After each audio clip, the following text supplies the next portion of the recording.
Hallelujah. Hallelujah. Hallelujah. A very good morning to everyone watching us. Akí gbogbo àwa tí a ń wò wá lówùúrọ̀ yìí kú òwúrọ̀. Holy One of Israel, we are grateful to you. Ẹni mímọ́ ti Ísírẹ́lì a mọ rírì yín. Thank you for the gift of life. A dúpẹ́ fún ẹ̀bùn ìyè tí ẹ fi fún wa. Father, let your life Bàbá jẹ́ kí ìyè yín be revealed to us again kó farahàn fún wa lẹ́ẹ̀kan sí in your word. nínú ọ̀rọ̀ yín. Who you are, Ẹni tí ẹ jẹ́ the expression of your glory, àti ìfarahàn ògo yín revealed to us again. ẹ fi hàn wá lẹ́ẹ̀kan sí Olúwa. In Jesus' mighty Ní name. orúkọ Jésù. Amen. Àmín.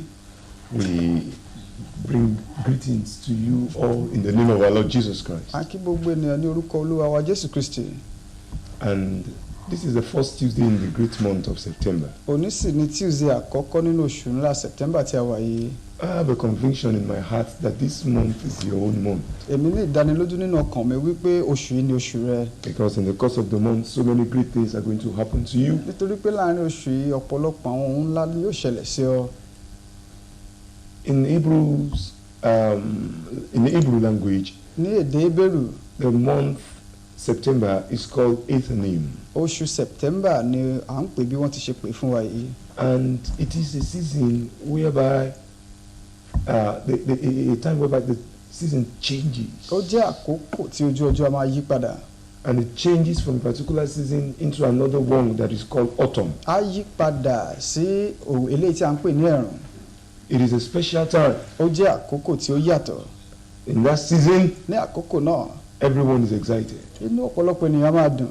And I am declaring the word of God upon you this morning. Mo sì ń sọ̀rọ̀ Ọlọ́run sórí rẹ̀ lówùúrọ̀ That this yìí. is your own season of great joy. Wípé àkókò ayọ̀ ńlá rẹ nìwọ wà yìí. Because so many beautiful things will begin to take place in your life. Nítorí ọ̀pọ̀lọpọ̀ ohun tó dára ni yóò ṣẹlẹ̀ nínú ayé In the rẹ. mighty name of Ní orúkọ Jesus. Jésù. And one of the most important things to do in this season Ọ̀kan lára ohun tó sì ṣe pàtàkì tí ó yẹ kí o ṣe ní sáà tí a wà yìí. is to return back to the source. Òun ni kí o padà sí orísun rẹ. What is the source? Ibo ni orísun yìí? Our source is in God. Orísun wa ni nínú Ọlọ́run.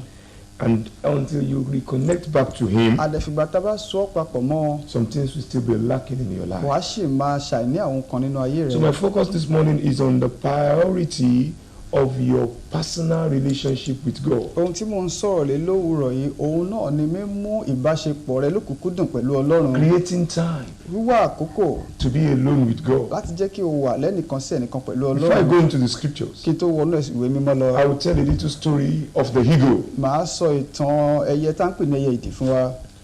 The eagle has a minimum lifespan of 80 years. Ẹyẹ ìdì ọdún tó kéré jù tó lè lò lórí ilẹ̀ alààyè òun náà ní 100 ọdún. But after the first 40 years, Lẹ́yìn 40 ọdún àkọ́kọ́, he feels he has had enough á of rí everything. á dàbẹ̀ ní wípé ohun gbogbo ló ti ní.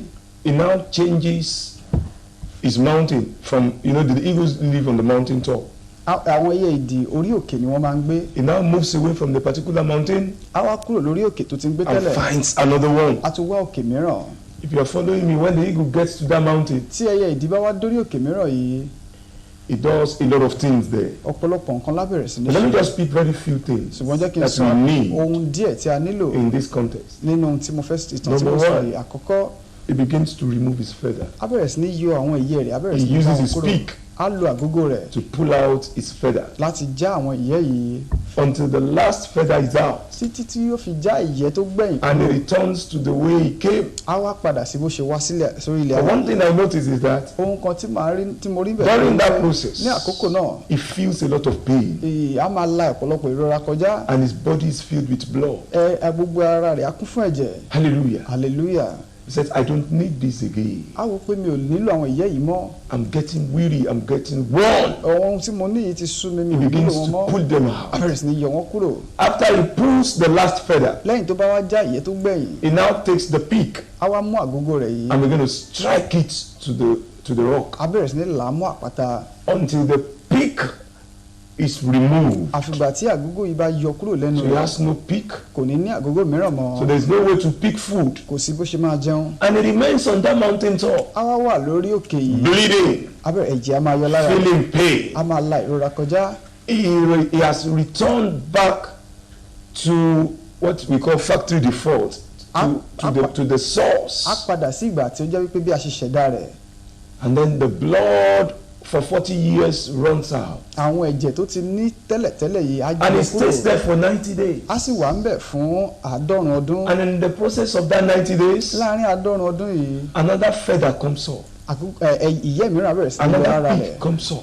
àgógó mìíràn á yọ lẹ́nu rẹ̀ And then fresh blood springs up. ẹ̀jẹ̀ mìíràn á tún sun jáde lára rẹ̀. Behold, ẹ wá wò ó alas, wàá sì rí after 90 days, lẹ́yìn 90 ọdún it yìí is not the same eagle òun again. ṣe ẹyẹ ìdì kan náà tó lọ síbẹ̀ He mọ́ soared from that mountain á fò látòrí ẹyẹ òkè yìí into another mountain top á tún lọ sórí òkè mìíràn with different energy, pẹ̀lú okun mìíràn with refreshed spirit.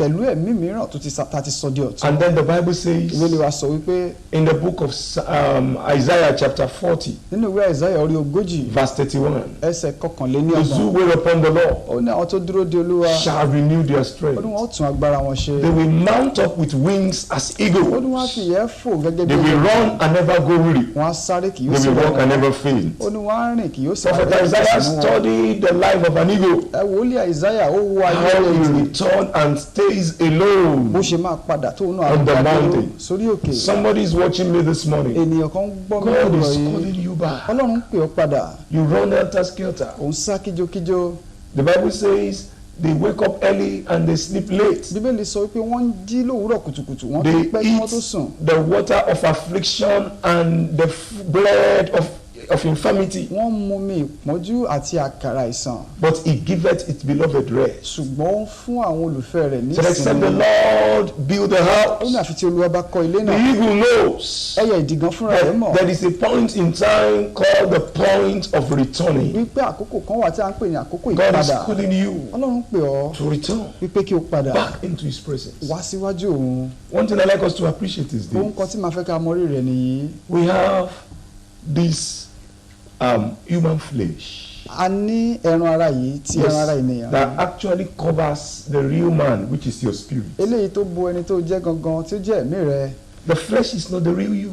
ẹran ara yìí kì í ṣe ìwọ gangan God took the flesh out of the soil. Ọlọ́run mú ẹran ara yìí jáde láti inú erùpẹ̀ When he touched man with his hand, nígbà tó bá fọwọ́ tó ènìyàn life entered into man. ìyè wọnú ènìyàn wá Blood entered. ẹ̀jẹ̀ wọnú The ènìyàn liver began to walk. ẹ̀dọ̀ bẹ̀rẹ̀ sí ní The ṣiṣẹ́ spirit of man picked up. ẹ̀mí ènìyàn bẹ̀rẹ̀ sí ní ṣiṣẹ́ But one thing is still missing, ṣùgbọ́n ohun kan wà tí ò sí ń bẹ̀ because man was still lying flat. nítorí pé ènìyàn ṣì wà nílẹ̀ He bọ́rọ̀ wasn't lifeless anymore. kò ṣe pé kò sí ìyè ń bẹ̀ But mọ́ God now did something. Ọlọ́run wá ṣe ohun kan He now took him up ó wá gbé dìde and took something from inside of him. ó wá mú ohun kan láti inú rẹ̀ That is his breath, eléyìí náà ni èémí rẹ̀ and breathed it into his nostrils. ó wá mí sí imú rẹ̀ And man started vibrating. èèyàn wá bẹ̀rẹ̀ sí ní gbọ̀n jìgìjìgì And so the divine nature of God ìwàláàyè Ọlọ́run gangan entered into man. ó wá wọnú He ènìyàn lọ became a supernatural being. òun náà wá di ẹni ọ̀tọ̀ He could stay right in the presence of ó God. lè dúró níwájú Ọlọ́run That was the factory default. eléyìí ni bí Ọlọ́run ṣe ṣẹ̀dá rẹ̀ That was how it was in the beginning for you and I. eléyìí ni bí ó ṣe wà ní We are àsìkò ṣe pẹ̀lú divine ìgbà creature. tirẹ̀ ẹni ọ̀tọ̀ ni We wá are lè pè wá supernatural beings. ẹni tí a yà sọ́tọ̀ ni But wá the only thing that makes that work for us ohun kan tó sì ń jẹ́ kí ilé ìṣiṣẹ́ fún wa is not the kì í flesh. ṣe ẹran ara The yìí Bible says the flesh profiteth nothing. Bíbélì sọ pé ẹran ara kò fún It ẹni is ní the èrè spirit kankan that quickeneth. ẹ̀mí ní sọ nídìí So the ààyè spirit of God that he breathed into the nostrils of man. èémí Ọlọ́run ẹ̀mí rẹ̀ tó ní Gives us sínú life. ènìyàn òun ló fún wa ní So ìyè the eagle returns ẹyẹ ìjì á padà for the breath of life. fún ìyè mìíràn ìyè He ayérayé releases and beats the flesh gbogbo ẹran ara yìí á yọ kúrò so that he can run kó again. tún lè sáré padà What lẹ́ẹ̀kan are the feathers that you need to remove? irú àwọn ìyẹ́ wo ni wọ́n nílò láti yọ And kúrò I see the end of the Lord as you return to him, pulling them mo out. rí ọwọ́ Ọlọ́run bó ṣe ń padà sọ́dọ̀ rẹ̀, ó ń Everything já that wọn my kúrò. father has not planted gbogbo ohun tí bàbá mi ò bá ti in form gbìn of curses, bóyá ègún ni sicknesses in your body. àìsàn nínú àgọ́ The ara hand of the Lord is pulling them out this ọwọ́ morning. Ọlọ́run fà wọ́n tu lówùúrọ̀ yìí Every shame, gbogbo ìtìjú nakedness, ìhòòhò the hold of sin, ìdìmú ẹ̀ṣẹ̀ the arrows of defeat, ọfà ìjákulẹ̀ the sting of failure, gbogbo oró all those ìjákulẹ̀ things you have carried them for too long. gbogbo eléyìí ó ti ń gbé wọn rìn fún You ìgbà will need pípẹ́ to return to the feet of the cross. àfi kó o padà sí ẹsẹ̀ Set out time. kí o wá àkókò Separate yourself. yára rẹ sọ́tọ̀ Cry out to God. kígbe sí Ọlọ́run Yes, you will fast. wàá gbààwẹ̀ You lóòótọ́ will pray. wàá gbàdúrà Because these are the only ways whereby those things can be pulled out. nítorí pé àwọn ọ̀nà tó fi lè yọ àwọn nǹkan wọ̀nyí. Demon was possessing a man. ẹ̀mí òkùnkùn ń gbé nínú The ènìyàn. disciples wanted to pull the demons out. àwọn ọmọlẹ́yìn Kristi Jesus nínú said, ẹ̀mí òkùnkùn jáde. Jésù These sọ things wípé cannot happen onírúurú eléyìí ò lè ṣẹlẹ̀ except by fasting and àfi prayer. nípasẹ̀ àwẹ̀ àti àdúrà. Jesus stayed in the place of fasting and prayer for 40 days and 40 nights. Jésù dúró níbi àwẹ̀ àti àdúrà fún 40 ọ̀sán àti 40 òru. And while he was there, nígbà tó wà ń bẹ̀ he was fasting, ó ń gbàwẹ̀ he was praying. ó ń gbàdúrà. Listen to me very carefully. gbọ́ mi dáradára. He was fasting, ó ń gbàwẹ̀ he was praying, ó ń gbàdúrà. he was meditating upon the word of ó God. ń ṣàṣàrò lórí ọ̀rọ̀ That's number Ọlọ́run. 3. kẹta nìyí. Number 4, kẹrin he distanced himself, he separated himself from everything that could entangle. ó yí ara rẹ̀ sọ́tọ̀ kúrò ní gbogbo tó máa di lọ́wọ́. That's number 4. ìkẹrin nìyí. Number 5, ìkarùn-ún he had God consecrate him for another special assignment. ó ní Ọlọ́run tó yà á sí mímọ́ fún iṣẹ́ ọ̀tọ̀ mìíràn. You have been among those that provoke you, that gives you bitterness, that gets you angry long enough. ó ti wà láàrin àwọn ènìyàn tó ń fún ọ ní ìkorò tàbí tí wọ́n ń bí ọ nínú fún ìgbà pípẹ́. Fear had now been fired into your system. ẹ̀rù àti wá tú jáde sí You inú now rẹ̀. go every day with sicknesses. lójoojúmọ́ ló ń káàkiri pẹ̀lú You àìsàn. now go with shame. lójoojúmọ́ ló ń káàkiri You go pẹ̀lú àìsàn. about with hope. ó ń lọ káàkiri You pẹ̀lú go ọ̀fà. about with strange spirits. ó ń lọ káàkiri pẹ̀lú Foul àìsàn. spirit. ẹ̀mí The olóòórùn. water spirit. àwọn ẹ̀mí The omi. man-made spirit. àwọn ẹ̀mí All kinds of ìjà. spirits have now filled where the spirit of God originally needs to be in your life. àwọn ẹ̀mí yìí ti wá gba àyè ẹ̀mí Ọlọ́run So you nínú ayé experience rẹ̀. stagnation. nítorí náà ló ṣe ní You ìdádúró. experience defeat. nítorí náà ló ṣe ní That is ìjákulẹ̀. why you are barren. nítorí náà ló ṣe That is ìjákulẹ̀. why you are jobless. nítorí náà ni ò ṣe You need to ṣiṣẹ́. return àfi kó o padà to your Messiah sọ́dọ̀ olùkọ́. like the eagle gẹ́gẹ́ bí ẹyẹ ìjì. on the mountain lórí òkè to pull them kó o out já gbogbo so rẹ̀ that you fún can renew your kó o strength. lè tún okun rẹ̀ ṣe. In this month of September, nínú oṣù September it yìí is the month to seek the Lord God oṣù Almighty. tó gbọ́dọ̀ wá ojú Olúwa ní. Like Jesus did. gẹ́gẹ́ bí Jésù ṣe Each ṣe time he retreats. ní gbogbo ìgbà ló ń padà. We are going to go for a short break. a lọ fún ìdánudúró díẹ̀ And when we báyìí. return, nígbà tí a bá sì I'm dé releasing the word of God upon you màá máa tú ọ̀rọ̀ Ọlọ́run sórí that will rẹ̀. pull out every weight that you are carrying that are not supposed to be part of your eléyìí life. tó máa já gbogbo ẹrù tí ò yẹ kó wà nínú ayé rẹ Please kúrò. don't go away. má ti lọ síbi. It's going to be a very short break. yóò jẹ́ We shall ìdánudúró be right díẹ̀. back. a ò ní padà. Bless you. Ọlọ́run yóò bùkún fún ọ. For your salvation, healing and breakthrough, worship with us Hatipa in Yokoto Prayer Mountain, kilometer 46, Lagos Abeokuta Expressway, beside King's Petrol Station, Pakoto E4, Ogun State. Our Sunday service comes up from 9 a.m. to noon every Sunday. You can also attend Victory Summit every Wednesday, 9 a.m. to 4 p.m. or our daily prayer and intercession, which runs 24 hours every day. Our monthly marathon prayer is slated for last Friday of every month from 9 a.m. to 5 p.m. The night vigil comes up same day from 10 p.m. to 5 a.m. A power-packed vigil where anointed men of God will be ministering and all your troubles will be a thing of the past. If you are in Abeokuta and its environs, worship with us at the Regenerated World for All Nations, Daily Express Furniture Building, MKO Abiola Way, Olonishogo, Abeokuta. Sunday service holds from 9 a.m. to 11 a.m. Power service comes up at 5:30 p.m. to 7:15 p.m. every Thursday. Regeneration Night Vigil is slated for every first Friday of every month from 11 p.m. to 4 a.m. where Pastor Joseph Hadi Amujo and other anointed men of God will be ministering. Jesus, He is Lord. Hallelujah. hallelujah. We are welcome back. a kí wa káàbọ̀ padà. And moving forward. mo ń tẹ̀síwájú. You see, when our priorities are wrong, nígbà tí àwọn ìlépa wa bá ti lòdì. that is when we get frustrated. níbẹ̀ ni ohun gbogbo àti máa sú wa. The things that you are in search of ohun tó ń wá káàkiri. that makes you run helter-skelter. eléyìí tó ń jẹ́ kó máa lọ sókè sódò. Money, owó, job, iṣẹ́, marriage, ìgbéyàwó, your health issue. ọ̀rọ̀ ìlera rẹ. You want to travel abroad ìwọ náà fẹ́ rìnrìn àjò lọ sókè and you òkun. start running. o kàn ń lọ sókè sódò. You have been running for years. ọ̀pọ̀lọpọ̀ ọdún ló ti fi ń sáré yìí. You want to build a o house. fẹ́ kọ́ ilé. You want shelter. ìwọ náà fẹ́ òrùlé lórí rẹ. You want power. o fẹ́ agbára. You want position. o fẹ́ ipò. And these are the reasons why you are running here and torí there. àwọn ìdí wọ̀nyí ló ṣe ń lọ sókè sódò.